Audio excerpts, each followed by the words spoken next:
Bonjour à toutes et à tous et bienvenue sur Actuel Foot. Aujourd'hui, nouveau débrief du match entre Aston Villa et le Paris Saint-Germain. Victoire d'Aston Villa 3-2, mais la qualification est bien parisienne après la victoire 3-1 à domicile au match aller. Waouh, le match était tendu, on est passé par toutes les émotions. Moi qui pensais que j'allais avoir un débrief tranquille avec une qualification facile des Parisiens, je me suis bien trompé. Pourtant, les 20 premières minutes laissaient présager une qualification simple et déjà actée des Parisiens. Avec 20 premières minutes de haut vol, t'avais Aston Villa qui a tenté de pousser dans les 5 premières minutes, mais tu sentais que Paris dégageait une sérénité assez flagrante, assez forte dans la continuité du match face à Liverpool. Et puis Paris en plus marque sur 2 contres, ce qui vient entre guillemets tuer le match. Tu vois qu'en plus Aston Villa, à chaque tentative de réaction, le PSG posait le pied sur le ballon et pendant 1 à 2 minutes faisait tourner le ballon de sorte à bien montrer à Aston Villa leur supériorité technique. Bref, c'était une très très belle première période de la part des Parisiens. Mais après le deuxième but, tu as eu une prise de confiance excessive qui a fait que le Paris Saint-Germain s'est retrouvé dans la situation à laquelle ils ont été confrontés hier. Aston Villa qui marque le premier but et puis le deuxième à la 55e. Le deuxième d'ailleurs, faut en parler, le but de McGinn, parce que ça je pense que c'est ça qui va faire basculer la rencontre. C'est le deuxième but, puis le troisième à la 55 puis 57e minute, comme on dit toujours. Quand le rêve est trop long, le réveil est brutal. T'avais les Parisiens qui se croyaient déjà qualifiés, même quand Aston Villa marquait le premier but. Le PSG était confiant, de toute façon ils peuvent pas nous en mettre 3 de plus, c'est Aston Villa. On les a roulés dessus pendant 110 minutes. Donc c'est pas possible. C'était pas possible dans la tête des Parisiens, ça se voyait très bien. Mais une fois que McGinn, comment il peut marquer un tel but où il avance. J'ai l'impression que si McGinn il frappe pas à l'extérieur de la surface, t'avais Marquinhos, il se retrouvait derrière le but. C'est fou. Comment tu peux ne pas sortir sur McGinn? C'est pas possible. Tu commandes ta défense. Normalement, il y en a un qui doit au moins sortir dessus, sur le porteur de balle. Et puis 2 minutes plus tard, tu prends le troisième but qui là va faire basculer la rencontre dans la folie. Avec Villapart qui pousse, tu sens les Parisiens, ils sont acculés, ils n'arrivent plus à sortir. Parce que, encore une fois, le réveil est brutal. Et tu sens qu'il n'y a plus aucune relance qui est bien. T'as juste en fin de match où ils ont tenté de remettre le pied sur le ballon, mais c'était sauf qui peut dans la défense parisienne hier. Et c'est ça que je trouve fou, c'est que aujourd'hui, pour moi, c'est pas Aston Villa, c'est pas parce que Aston Villa a haussé le curseur, a haussé le niveau de jeu, que le Paris Saint-Germain s'est retrouvé dans la situation d'hier. Pour moi, c'est parce que le Paris Saint-Germain a laissé l'opportunité à Aston Villa de venir, parce que quand tu regardes bien les individualités, les joueurs des deux équipes, Aston Villa, il y a des bons joueurs, il n'y a pas de souci, ok. Mais t'as pas les qualités individuelles, t'as pas les qualités collectives du Paris Saint-Germain, de ce Paris Saint-Germain-là.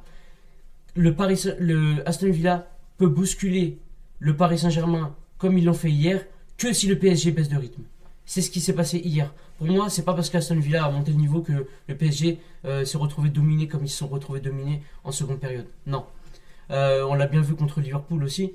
Donc, pour moi, le PSG a souffert. Mais la différence avec Liverpool, c'est que le PSG n'était pas déconcentré. Le PSG a dégagé une sérénité très forte, constante, de la première à la 120e minute au match retour, ce qui n'a pas été le cas face à Aston Villa parce qu'ils se sont vus déjà qualifiés. Donc, mais pour moi, ce match, il va permettre au club de grandir tout simplement. Comme a dit Dembélé, ils se sont vus trop beaux. Et pour moi, ça va permettre vraiment au club de passer encore un cap. Et ça va être que bénéfique. Ça peut être que bénéfique, ce genre de match en Ligue des Champions. Maintenant, je vais parler des erreurs pour moi de Luis Enrique. Parce que pour moi, Luis Enrique a fait une erreur. C'était de titulariser Barcola. Alors, je suis dur, vous allez trouver, parce que Barcola a fait un bon match hier. Le PSG marque sur 2 transitions. Mais pour moi, le fait de titulariser Barcola en envoyant comme message, on va profiter des contres que va nous laisser l'adversaire, c'est quelque part une forme d'acceptation de la domination adverse, alors que depuis le début de la saison et notamment de l'année 2025, le PSG prend un football de domination. C'est le PSG qui prend le ballon, qui va acculer l'adversaire dans son propre camp et qui va faire en sorte qu'à la perte de balle, l'adversaire se retrouve dans son camp, de sorte à ce que le PSG puisse tout de suite effectuer un contre-pressing qui va empêcher l'adversaire de sortir de son camp. Aujourd'hui, ce n'était pas le cas. Quand tu titularises Barcola, c'est pour se dire, oui, bah, Aston Villa va venir, va dominer, va nous mettre la pression, nous on veut les punir. Mais ça, c'est contre nature au Paris Saint-Germain. Ils sont capables de le faire, mais c'est contre nature aujourd'hui. C'est contre nature.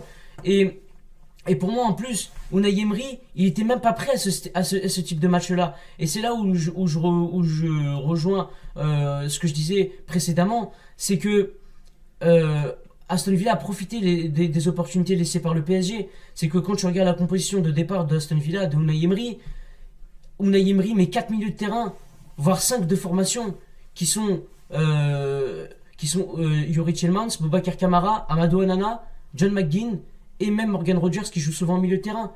Le but d'Unai Emery,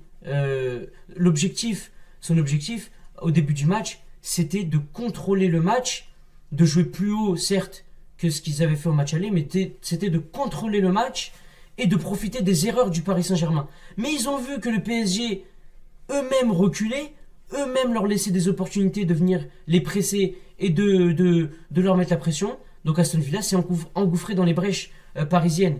Mais pour moi, c'était une forme d'acceptation de la domination Villans qu'a instauré dès le début du match Luis Enrique.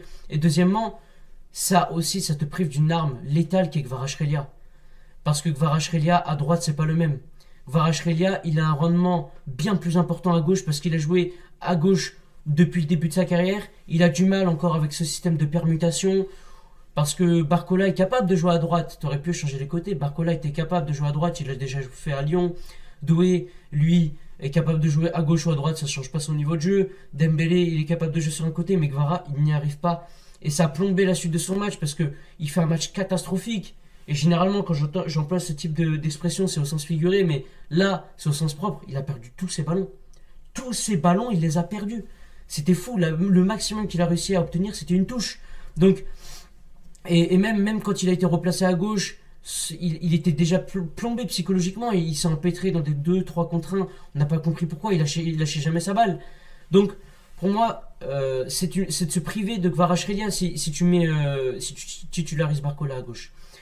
Donc, et pour moi, une deuxième erreur aussi de la part de Luis Enrique, c'est de ne pas avoir fait rentrer Gonzalo Ramos, qui était capable de faire remonter ton bloc quand tu étais en difficulté, qui était capable de te garder les ballons, qui est en plus un joueur qui est très décisif à chaque fois qu'il rentre en jeu, pas forcément quand il est titulaire, mais quand il rentre, c'est un joueur qui marque, qui est décisif, qui apporte une présence constante et une menace constante aux défenseurs, et je pense que ça aurait empêché Konsa et Pau Torres parfois d'être en situation aussi haute.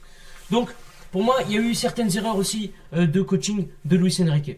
Et si on se penche sur un cadre plus individuel au niveau des joueurs, tu vois que déjà le milieu de terrain n'était pas au niveau. João Neves, il réussissait pas ce qu'il réussissait de base. Vitinha, qui est le métronome du milieu de terrain, il avait beaucoup trop de déchets dans son jeu. Fabien Ruiz, tu sens que lui c'est toujours moyen, toujours une note de 12 sur 20, donc il peut faire mieux, mais jamais assez. Pacho et Marquinhos, même Nuno Mendes, comment vous pouvez laisser Asensio vous prendre dans la profondeur? Ça fait 30 ans, j'ai l'impression de jouer au foot, Asensio.